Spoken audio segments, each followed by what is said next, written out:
Hey guys, Blurs here, coming at you with another one of my Doubles OU set analysis videos. Today we'll be going over my round 6 winter seasonal set against Zora Dark. Another notable singles player, but just sort of treading the waters in the doubles scene.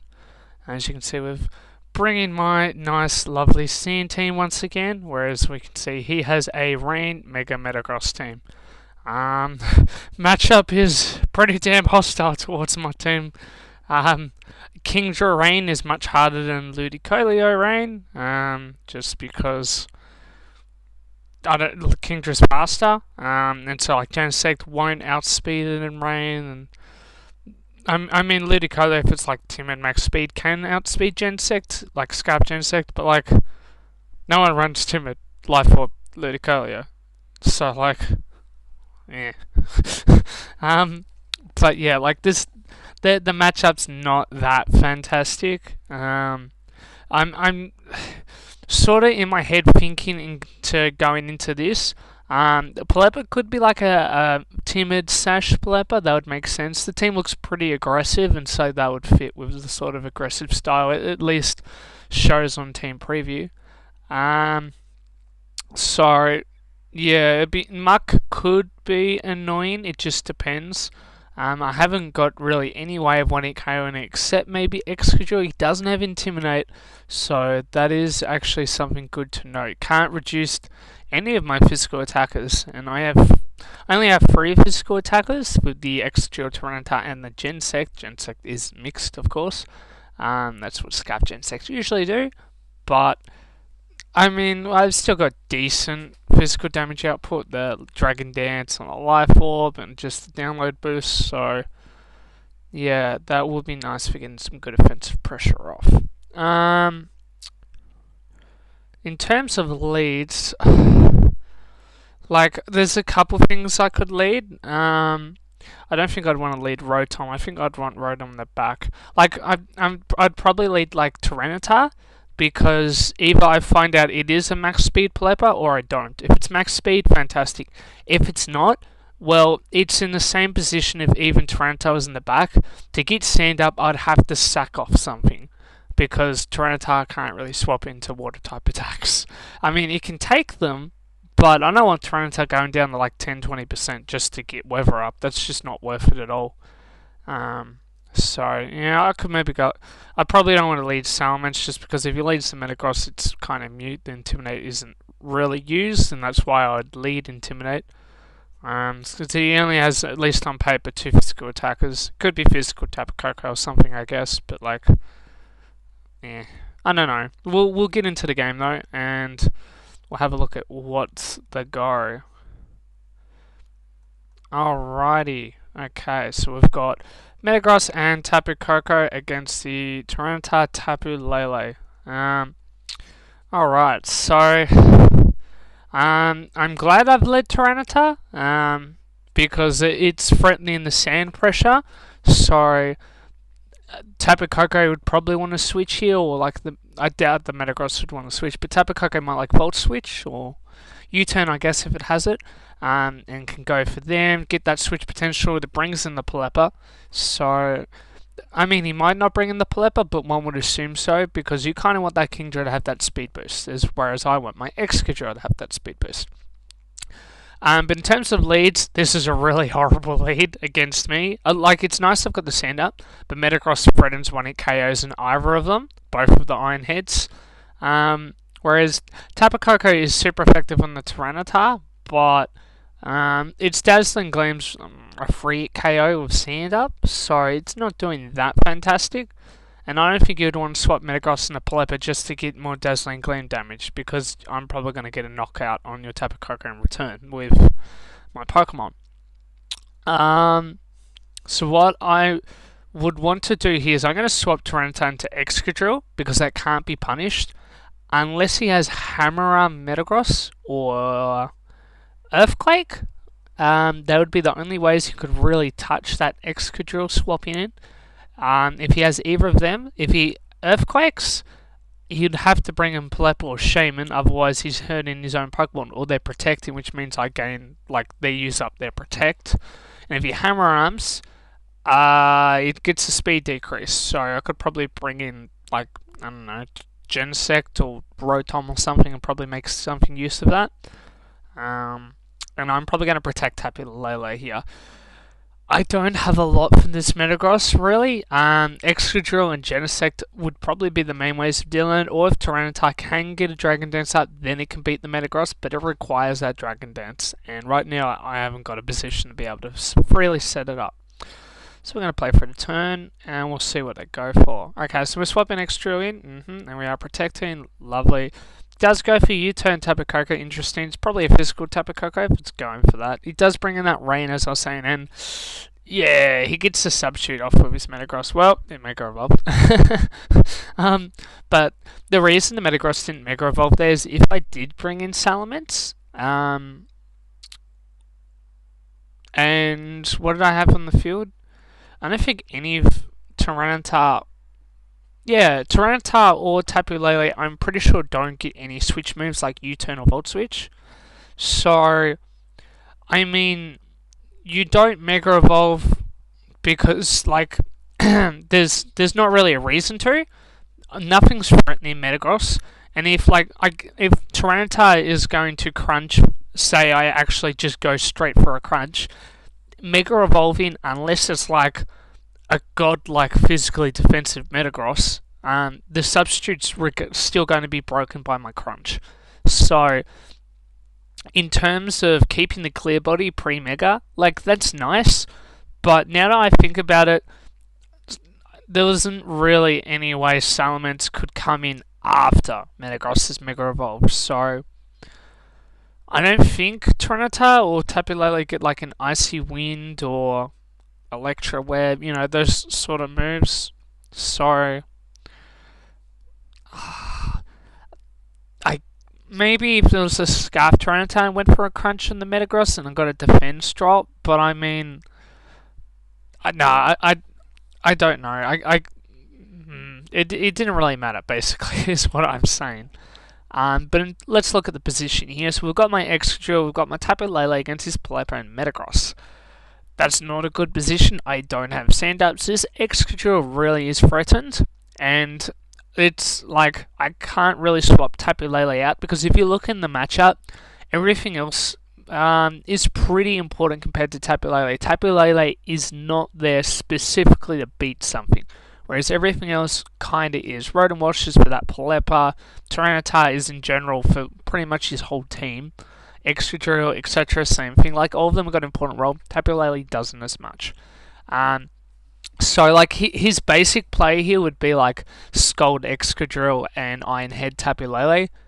But I don't think he would go for that. There would be little... Like, this person, so far from turn 1, has done moves that are capitalized off my players. And so he's getting a big momentum swing in his favour. So you would assume he would continue to do something similar or at least play safe. I'm pretty sure he's going to either Iron Head or Zen Headbutt Tapu Lele, hence I don't want to swap anything, because if he does Zen Headbutt the read, I would lose far too much for it to be worthwhile. And so what I'm going to do here is I'm going to play with the assumption Tapu Lele is going to get knocked out, but if Tapu Lele doesn't get knocked out, I get a Psychic and hopefully knock out the Pelipper. And Excadrill is going to Rock Slide here, because if he does Iron Head the Tapu Lele, I get a Rock Slide onto the Pelipper that does good damage. It won't break the Metagross's sub, but if he does Scald and he's not getting the Tailwind, that's fine by me, because Tyranitar comes in, and I could probably bring in like Genesect or something and just try to knock out some things. And I'm pretty sure he's going to Tailwind here with Pelipper too. Like, if there's an opportunity to Tailwind, it would be now. And this Excadrill will outspeed the Pelipper too. So I can Rock Slide flinch it as well. That's the thing. But we'll see what he goes for. So you see, he does go for that Zen Headbutt, does make that read. And so he will get punished for it. The Rock Slide actually is a 2-hit KO on that Pelipper. And the Psychic picks up the knockout. Now, that was a complete read there.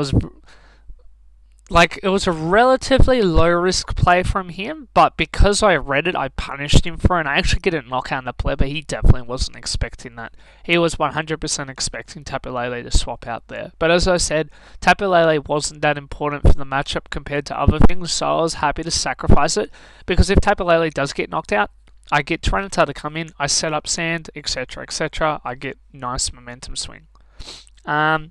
So basically what I'm mirroring with last turn, I'm going to play this, protect Excadrill, and I'm going to sacrifice the Tapu Lele, get that free switch into the Tyranitar.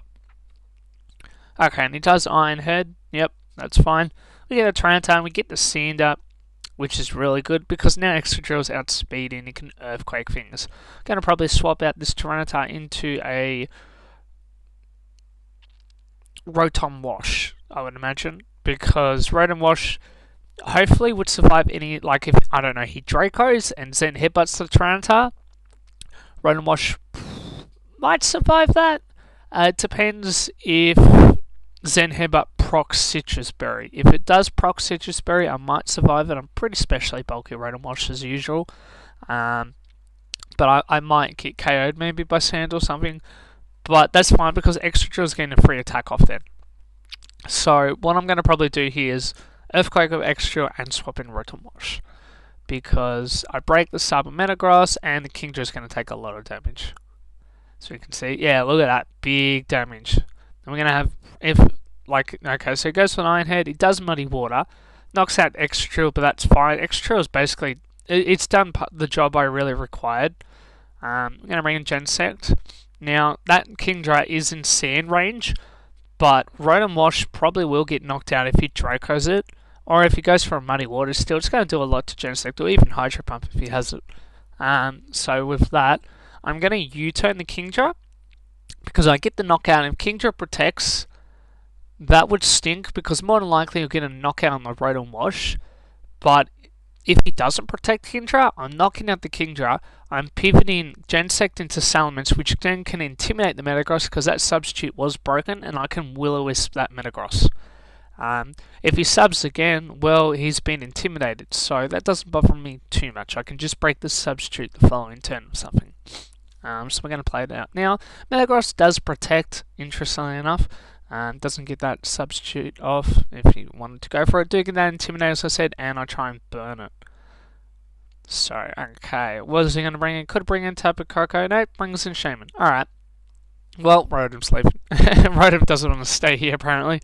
But yeah, he's brought out Shaman, so Rotom's not really needed on the field now. It's threatened too much by the Shaman. So I'm going to swap it into Genesect. Genesect 4 times resist it, and it can't be knocked out. We've seen this Metagross's full moveset now, so I know it doesn't have a Hammer Arm or something to hit neutrally on this Genesect.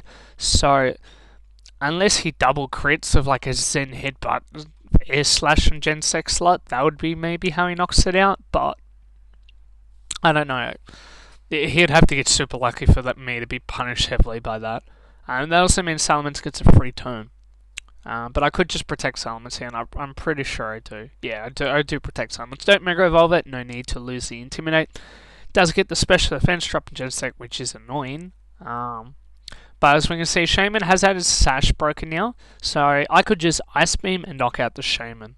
Whereas with the Metagross, it's not really got any huge damage output now. Now that it's been intimidated, its damage has been reduced quite a lot. So what I'm going to do here is I'm going to Ice Beam the Shaman, but if the Shaman either protects or switches, I'm going to Tailwind with my Salamence as well, because that's gaining me something. Because if Genesect gets locked into Ice Beam, and say he brings in Muck, that's a pretty poor position for me, but because I Tailwind, I'm not just completely losing momentum. I have got something in the back I could swap in and make use of that. So he does protect the Shaman, makes sense. And we are getting that Tailwind off, and he goes for an Iron Head, and it only does like 31% damage. Not that much. I will live another one. We're going to swap, because we did make the read on the Shaman there, and we do Hyper Voice. And he goes to the Zen Headbutt. Yep, okay. Zen Headbutt covers a Rotom Wash if I want to swap Salamence. The chances of Salamence swapping a Tyranitar I don't think were too high. And I don't think he really expected Tyranitar to come in that slot. And I didn't really have a reason to bring it in. That'd be like a very hard read because he just iron-headed that slot before. So unless you really need to be risky and do something like that to win the game, I didn't need to. But yeah, I did swap the Gensect because I didn't think the Shaman Skyward swapping, like staying in an Ice Beam, that's pretty dumb. Unless you're sacrificing it. But Shaman's kind of his only real way of dealing with like the Rotom Wash, I guess, and somewhat the Tyranitar. Like, the Shaman Sky is still really nice for hitting those things. It's just got to watch for the Gensect, really. But yeah, I've got Tailwind, and it doesn't knock out Salamence. I do get the Hyper Voice off. It does okay damage to the Muck and Metagross. Not that much, but I'm going to swap Salamence and the Tyranitar. I do get Sandstorm back up, and I get to make use of this Tailwind turns. And I'm going to Will-O-Wisp the Muck, do connect, that's really important. Knock off, doesn't knock out Rotom because of that Will-O-Wisp. Might not have before anyway, but I would have been pretty close to Sand Range. Probably would have been knocked out the following turn. But yeah, like, I've lost my Citrus Berry, but this Muck's been burned, so its damage output has been decreased quite a lot. And we're going to play the turn. Tapu Koko protects, that's fine, because I'm going to Dragon Dance here. I didn't have any reason not to, because I'm going to Hydro Pump Tapu Koko. Okay, so let's talk about this turn. Tapu Koko protected there. He wants to stall out Tailwind, and Muck's not really doing anything for him. I mean, he gets a Taunt off, but I already Dragon Dance, so that doesn't bother me too much. But, like, you want Muck to die at this sort of stage. You want Muck to get knocked out. Probably not that turn, maybe the following, because you want Muck to get knocked out to get a free switch into something that actually has damage output now, because this Muck's just dead weight for him, really. As you can see, he went for a Taunt. It stops Protects on Tyranitars, which could be nice, I guess. It means I have to swap out my Tyranitar if, like, I don't know, I want to Protect, or I want to set another Dragon Dance. Not sure if he was expecting Dragon Dance as Tyranitar. You would assume that people would have scouted my teams, but I guess some people don't sometimes. Not sure what he actually knows about the team. But yeah, like, if the Tapu Koko, say, went for a Dazzling Gleam, well, I'm getting a Hydro Pump off of Rotom. Rotom will outspeed this Tapu Koko because of the Tailwind, so I would have gotten good damage off, and he wouldn't have knocked out Tyranitar, so I'm still going to get a Dragon Dance off. If he Thunderbolts a Rotom, again, free Dragon Dance, but he does protect, and so we punish that pretty hard. Didn't target at Tapu Koko that turn. He does take Sandstorm damage, so we gain a lot from that. Well, no, we don't want next turn. We're going to keep playing. So I'm going to swap right onto Gensect. U-turns does no damage whatsoever. Brings in the Shaman. Okay, so I did Z-move the Shaman, which was the Tapu Koko slot, and I'll explain why in just a moment. Any gang shots? Yep. Okay. We did see the berry prompt actually from Muck 2, that turn from the Burn Sand. Mention of that. But the reason why I Z-moved Tapu Koko there was I did the calc, and that does KO Tapu Koko with Sandstorm damage. And what I was really fearing was Metagross coming in on the Rock Slide. Metagross would have... Like, I can't afford for Metagross to get a free switch in, because... I don't know. Say he swaps Muck into... What did he have? Shaman? Like, Shaman plus Metagross. How do I beat that? I don't. Like... I don't think I have anything for that combination, because Tyranitar will die. I'm pretty sure it gets knocked out. It would definitely get knocked out by a Dazzling Gleam and a Seed Flare. Sorry. That would have been a really bad position for me. Like, that's why I Z-moved, because Z-move's guaranteeing a knockout in that slot. If he brings in the Metagross, I probably just straight up win the game. Metagross is like... maybe I don't straight up to win the game, but Metagross is pretty important for dealing with this Tyranitar. As he has lost to Shaman now, so I did get that same move off it. And he gunk-shotted the Rotom because he wanted a knockout on Rotom, but knockoff wouldn't have KO'd it. Knockoff would have only done like 10, maybe 15%, if that. Definitely not a knockout, not even with the Sandstorm. Taking away itself that turn. Sorry, he does go for the gunk shot. Unfortunately, Gensect is immune, so that is a good turn for me. Definitely winning the damage trades.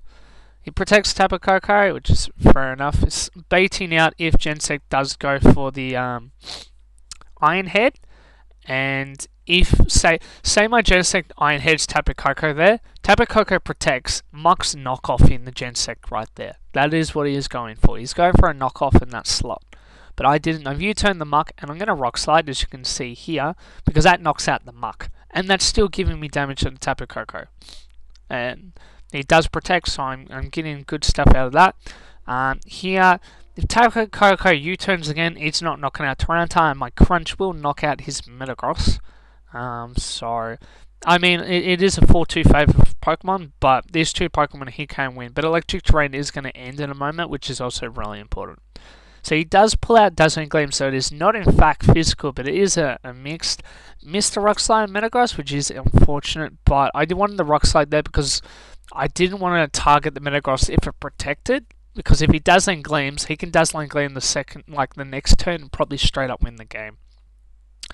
That is slightly frustrating because if I had flinched the Metagross, I mean Sandstorm was finishing up, but like that still would have been nice damage on the Metagross regardless. So we bring in Salamence, we bring in Genesect. Genesect gets a special attack boost, which is really big here. If I got an attack boost, potentially would have had to change my play. It would have made things harder, if anything. But right here, Genesect, my Genesect has Flamethrower, so that's what I'm going to click. But for a generic standard Genesect, you would think you'd probably Iron Head Tapu Koko and, I don't know, Hyper Voice, or like something else. Like the Metagross is going to die to these resisted hits. But if Tapu Koko protects, I Iron Head the Genesect, and then he knocks out Salamence. That's a 2 against 1, and Metagross might be able to pull it against the Genesect. It has got better bulk, and it has got a lot higher damage output. At least because I haven't got the download boost where he has his Tough Claws. I do have the flinch chance, I guess, but like, that's still not something I want to try and do. So what I'm going to do here is I'm going to Flamethrower on Tapu Koko. That will knock out Tapu Koko at that +1 special attack. I'm going to protect Salamence. He can't punish this Genesect. Even if he critically hits the Genesect, that should still only do about 40%. So he won't be able to get a knockout for the following turn. Yeah, he needed probably double crit. Even then, that might not knock out Genesect. So he does protect Tapu Koko as I thought, and he does target the Salamence. So we're just going to Flamethrower on Tapu Koko here, and we're going to Hyper Voice. How much does that do to Metagross? Yeah, good, 25%, that's nice. And that's game locked up. Because he's used Protect more than a couple times, he can't Protect stall that Flamethrower. Pretty sure Flamethrower is 16 PP. So maybe if he hadn't used Protect yet, he could have stalled it out. Because if you can stall out a Scarf, I mean, you're asking for 16 Protects, but... well, 15 I guess, but like, if you got them, the Genesect would be locked into struggle, and you would definitely win against the Genesect then, so, yeah, maybe he should have gone for the double protect on the Tapu Koko, but I guess if I just say Flamethrower the Metagross and Salamence Hyper Voices, I still win, so, I think maybe he went for a read there, potentially, or just, yeah, I'm not sure, but... so you can see that is game 1 complete. Did win game 1. That's always a nice feeling when you finish the game 1. You're just one game away from finishing the set. Definitely interesting matchup. Definitely the first few turns were pretty crucial. That turn 2 was really big. Him making that not a like he didn't overextend, but he did make a read and got punished because he went for a read.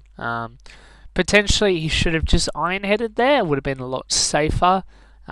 Still would have gotten damage on things that switch in, but I guess he just wanted to be a little bit aggressive and did get punished for it. But we'll be going over the game 2 in just a moment, so I'll chat to you guys then, I guess. Alrighty, so we're going to get into the game 2 now. So we can see we've got another new team for you guys to have a look at, and we've got a pretty standard like hyper offense sort of setup team. You've got like the Mansai Guard, and then you've got like the Tapu Lele Deoxys Attack Core, and Milac and Jirachi are just sort of, maybe it's like a sort of offensive balance is probably how you describe it. Maybe not straight up hyper offense, but yeah, it's getting pretty close to it. If you swapped out Milotic for like, I don't know, Keldeo, you would say type offense. But yeah, as you can see, I've brought a Bronzong team. Now this is a Z-move Trick Room Bronzong with Hypnosis.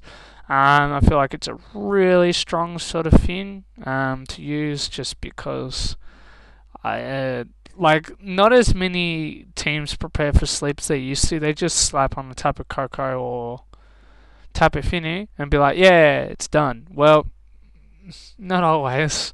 Especially if it's like a setup Tapu Fini, because that hurts it even more. It's like if you're fighting the terrain war, Tapu Fini can't really set up then, and so Tapu Fini's damage output's usually lower. Specs Tapu Fini is a bit better against this team, I think, than Carmine, but basically it's got that Z-move Bronzong. I think it's mixed mints with Tailwind, double edge hyper voice.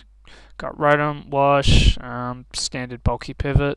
Victini, it's really nice with its ability, helps the Rotom Wash's Hydro, Tyranitar's Rock Slides, Bronzong's Hypnosis, and I think Bulu has Rock Slide as well. Not 100% sure on that. Maybe it doesn't. But yeah, and like the Victini is really nice as a second Trick Room set, and you've got Tailwind on the mints as well. So it's got a lot of flexibility. So we'll see how it goes. Alright, so I'm going to leave the Bronzong Tapu Bulu. Yep, so he goes Zygarde, Jirachi. Alright. So I'm going to swap Bulu into my Salamence, and I'm going to protect. So he goes for 1,000 arrows just to hit that Bronzong, and he Iron Heads. So he's going for the flinches. So that's really annoying, because he has a 60% chance of preventing Bronzong. But basically, the position I've put myself in... Actually, no, this isn't Mixed Mints. What am I saying? This is a Draco Meteor Mints. Victini helps the Draco Meteor. But, like, Salamence, either you follow me, and so my Draco Meteor hits the Jirachi and not the Zygarde, or your Iron Head, which means I KO Zygarde, and I've got a chance of getting Trick Room up still. So that's what I'm going to do here. And he does go for the Iron Head, so I get the Draco Meteor, knocks out Zygarde. Gets that Iron Head off. I get flinched. Yay. But because I've been smacked down, Salamence does get a little bit of recovery from the Grassy Terrain, which is nice. By mints. So that position, I just want to swap Salamence. Probably back out into... I'd either put it into Tyranitar or Tapu Bulu, I would think. And I'm going to go for the Trick Room again here. Yeah, so I do bring in Tyranitar. He swaps Jirachi out into Deoxys attack, and he scolds Bronzong, gets the burn. That's annoying. That basically negates my Grassy Terrain. Actually, no, Grassy Terrain gives me a tiny bit of recovery because it's heat-proof Bronzong. But that's still annoying. Tyranitar gets a free switch in. Deoxys attack swaps out again into the Tyranitar. That's fine by me. I get a Gyarados off. Deoxys attack scared me to the point where I couldn't just leave it alone in case I had superpower. Gets the skull, doesn't get the burn though, but this should be a really fantastic position for me because this is a Assault Vest Tyranitar and has Ice Punch. Not sure why the Salamence wouldn't protect here, but maybe it doesn't have it, I guess. Regardless, I get a free knockout into his Mega, so his Mega's out of the picture as well as his Zygarde. So we'll quickly chat about the turn once he brings in his Pokemon. He brings in Jirachi. Okay, so as you can see, my position right now is godlike. Tyranitar can hit the Jirachi for Dark type, super effective coverage. Bronzong can... I can Hypnosis the Jirachi as well. That's also an option. This Milotic has burnt one turn of sleep. Unless the Milotic wakes up here, what's it called?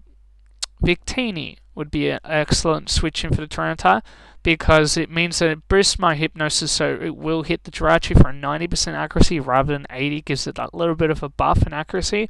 And also it threatens a knockout on the Jirachi the following turn. So I mean the Jirachi, what's his Milotic's probably going to sculpt the Tyranitar here if it wakes up, and the Jirachi is either going to protect or is going to Hypnosis. So we'll have a look. Yep. So I do swap in Victini. Does protect the Jirachi, fair enough. Stolen out Trick Room. It's a good play. And the Milotic gets the one turn wake up and critical hits Victini with a Scold. Love those turns. This is why we play Pokemon apparently. So yeah, that is a really, really, really, really annoying turn for me. Because if he didn't get the one turn wake up there, that would have been great. But just to add insult to injury, he critical hits. That critical hit was 100% necessary to put that Victini into a 2-hit KO range. Just because I had that Citrus Berry. Like, critical hit, it's probably going to do around about 44-45%, maybe around that mark. That's definitely not KOing Victini anywhere. That's like a potential 4-hit KO of the Citrus Berry. So, yeah, that's really annoying. But that's okay. He does get the Scald off on the Follow Me. Yeah, I know what I did there. I'll just swap in a Pokemon. Now, why I Trick Room there is I actually went for double Trick Room, because the Jirachi,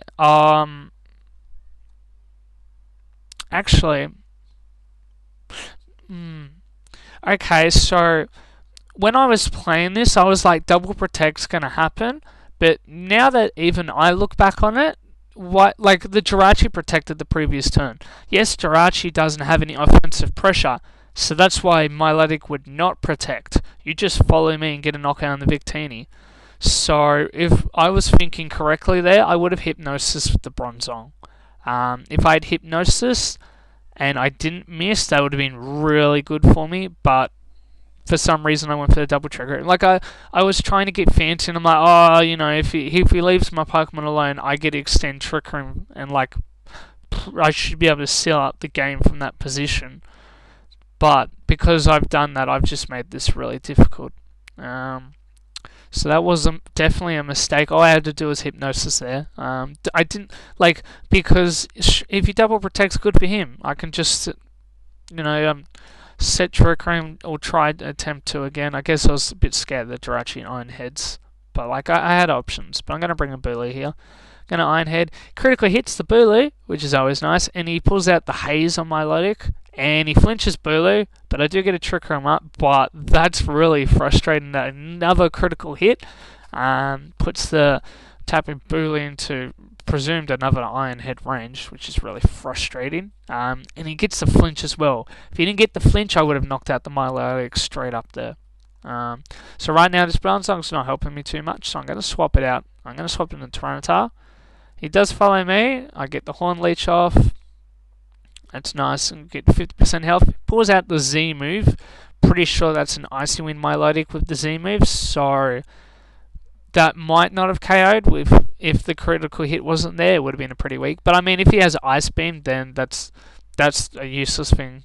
But it probably doesn't matter too much, I guess. But the Bulu would have been nice to at least keep around another turn.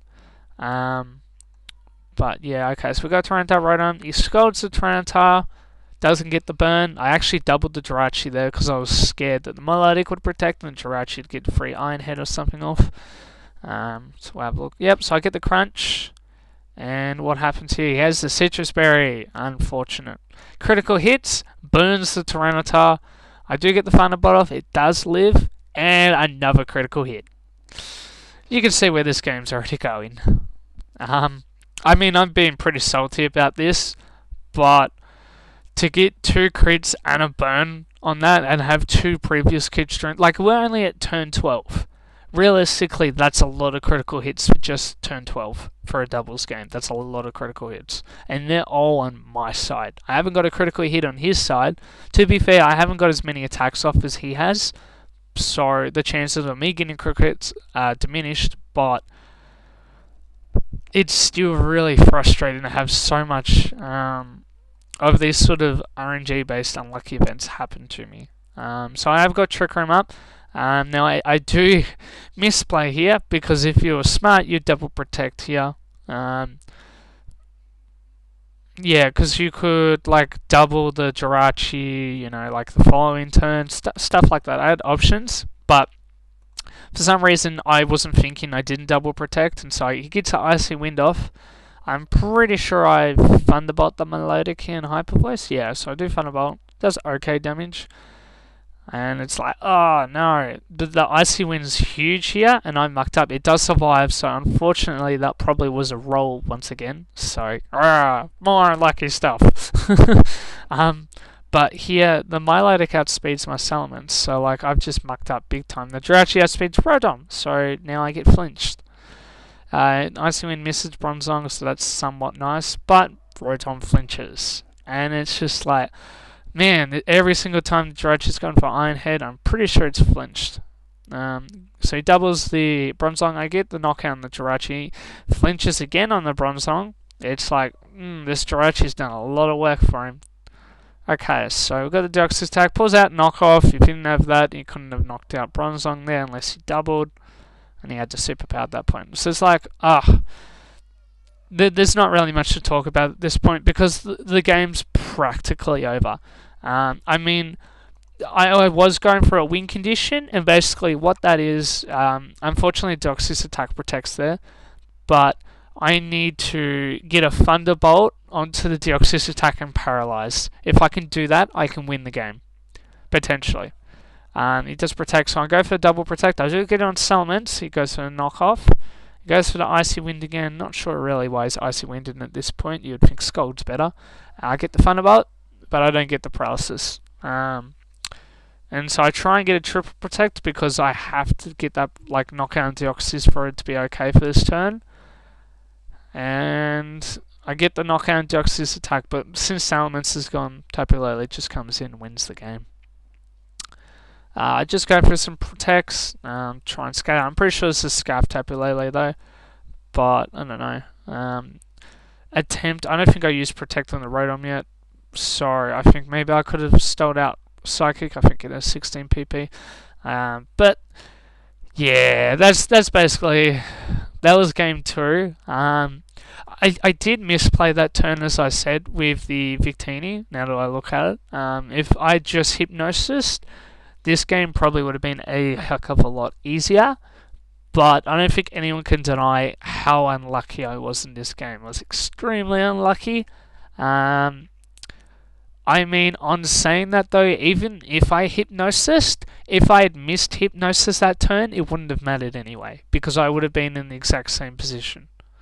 So, when you factor that in, I don't know. If I'd connected Hypnosis that turn instead of Trick Room, because like I was getting fancy of the double Trick Room, I maybe could have had a chance to win a bit. I probably could have won, but I think it would have been an uphill battle if I had hit it at that point. Especially if he gets the same luck. If he gets the same luck against me, then this game's very difficult for me to win. Because the critical hit on the Tyranitar both mattered, and because Burns damage has been nerfed, I'm trying to. I know Tyranitar's Assault Vest, so it would live the Scald plus Iron Head. Yeah, so even if he had still burnt, I would have lived, and I would have had Grassy Terrains. Like, I don't know, just really, really annoying, basically. But that's game 2. We'll head over and look at game 3. Alrighties, now we're looking at game 3. We're going to have a little chat about the third game. As you probably just saw, we've had the first and second game. Won the first game and did not win the second game. It had a lot of unlucky stuff happen, but probably could have played maybe a little bit better, but I still have had to have been lucky, I think, to got out of it. At least from the move that I could have made the situation better. But as you can see, we've both got a Charizard team mirror here. My team has a lot better matchup, I would say. It depends on the Hariyama. If the Hariyama is Rock Slide, Hariyama is really, really scary for my team. But if you look at his true answers to Deontay in Trick Room, Bulu and Celesteela, Heatran friends them. Like, Deontay in Trick Room with Heatran, what really deals with them? Maybe Hariyama, but like my 100% priority is remove Hariyama as fast as I can, because I should be able to just win from there. But with that, let's get into the game and have a look and see what leads happen. So we've got a Scrafty and my Charizard, we've got a Hariyama and a Cresselia. Alrighty, so we'll have a look at that. So why I've led this is that he's got a hard Trick Room team, I would imagine, or like, I could not see the Hariyama being an adamant nature here, because it's base 50. There's not much you can really, like, it takes way too many speed EVs to justify running enough to outspeed like base 100 and Tailwind. So you might as well just go like min speed Hariyama, min speed Cresselia, and maybe min speed Celesteela or Tapu Bulu. Probably the Celesteela though. So we've got them, and we've got the Scrafty, which is at the base 58 speed, so it's a little bit faster than Hariyama. This is not min speed Scrafty either. This is a Scrafty. It's got a relatively small amount of speed EVs, but it hits once. Actually, I think it hits. No, I'm pretty sure it does hit 165 speed. 165 speed in Tailwind outspeeds base 100s. So it's a nice little speed tier for the Scrafty, because like the only thing on this team that's minimum speed is the Deontay. Everything else is either like a timid Latios, or everything else is really modest or adamant. You know, they're sort of not impacting speed natures, basically. But yeah, I'm going to fake out the Hariyama here, and I'm going to Heat Wave. Hopefully I don't miss Heat Wave, but I do have Flamethrower on this Charizard. But in terms of damage output, it's much better the Heat Wave. If I miss the Hariyama, that stinks. But it's not that bad. Because I would prefer, the trade-off is, I don't know, like the Heat Wave just gives me a lot better damage output, just to remove this Cresselia as fast as I can as well. So we do flinch him. We get the critical hit on the Hariyama, so it was a Guts Hariyama. So very unfortunate for him, but if we look at a critical hit, because that was a critical hit that knocked it out. I actually got a double crit. Okay. I didn't realize that, because I was just thinking, wow, that fake out did like 50%. That's big damage. Okay, that's why. So we'll just talk about two things. We'll talk that if the fake out crits anyway. Critical hit, it's done 85% to the Hariyama. So say at minimum the critical hit just knocked out the Hariyama. The Heat Wave should still at least do like 55-60%. Probably going to be in range for the next turn, where I could either Drain Punch a Scrafty or attack with the Charizard. I should be able to get a knockout. So the Hariyama would have taken a lot from that turn. If Scrafty didn't crit the fake out, I still think it would have been knocked out the following turn by either one of my Pokemon, Drain Punch or like any attack from the Charizard. So it's unfortunate for him, definitely, because as I said, Hariyama was the thing I wanted to remove from turn 1. But I don't think his position was fantastic anyway, because he just took him out a huge amount of free damage for setting up Trick Room, which doesn't bother me, because I'm a Trick Room team myself. Especially if there's Deontay. Deontay threatens him so much. So without any delay, we'll have a look at the following turn. Okay, so I'm going to swap Charizard and the Deontay, and we get the knockoff onto the Zapdos. He does paralyze me. I do knock off Citrus Berry though. Heat Waves, Deontay will take that fine, and the burn. Ah, you gotta love these games sometimes, don't you? I'm pretty sure I straight up won if Deontay didn't get burned there, because what can he do? If he swaps anything in, the chances of Deontay getting a defense boost is huge. And I can protect Deontay. Like, say, the only thing that really threatens is Celesteela or Tapu Bulu. Both of them are physical attackers. If the Celesteela is a special attack, I would scout with protect anyway. But I've got like Heatran, I've got, Tapu Bulu. Tapu Bulu actually doesn't help with either of them. But like I've got Heatran, Charizard, like they both really deal well with them. So it's really frustrating. But like I don't know, it's not too bad, I guess. Well, it is really bad, but I can still win even with the burn happening. So I'm going to swap Scrap down to the Heatran. Does swap Zapdos into Bulus. I'm going to swap Charizard. He does. Swaps into Celesteela, so we get the Diamond Storm off. Critical hits the Bulu, but like you can see, we got +3 defense just there. If I hadn't been burnt, like I said, how does he beat Deontay? He doesn't. So it's unfortunate, but Heatran's gonna scout here. He does substitute Celesteela and his superpowers. Want him to scout the superpower, and I get the Trick Room. We're gonna reverse that because Heatran outspeeds both of them.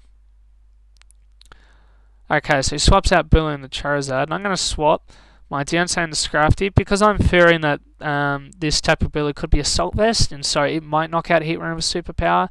So I'm gonna get that Intimidate. Does Leech Seed the Heatran? So that's like, oh no, it Leech Seeds me. So I'm gonna swap out the Heatran back into my Charizard. I'm probably gonna fake out his Charizard. Yeah, fake out Charizard. Don't get paralyzed. That's pretty important. He does get another opportunity to set up a free substitute, but that doesn't bother me too much. He does protect. That's fair enough. So we get the Heat Wave off.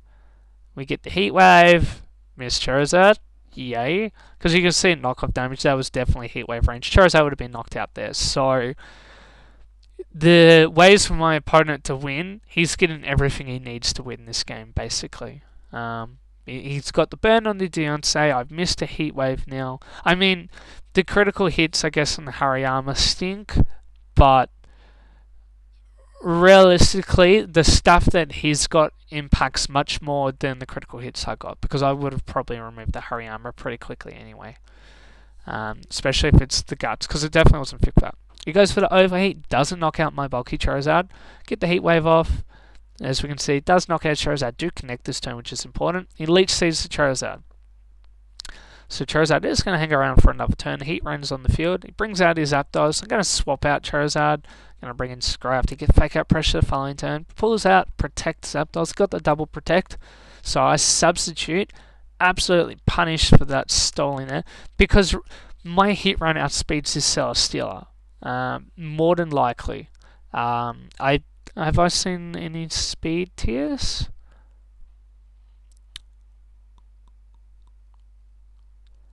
No.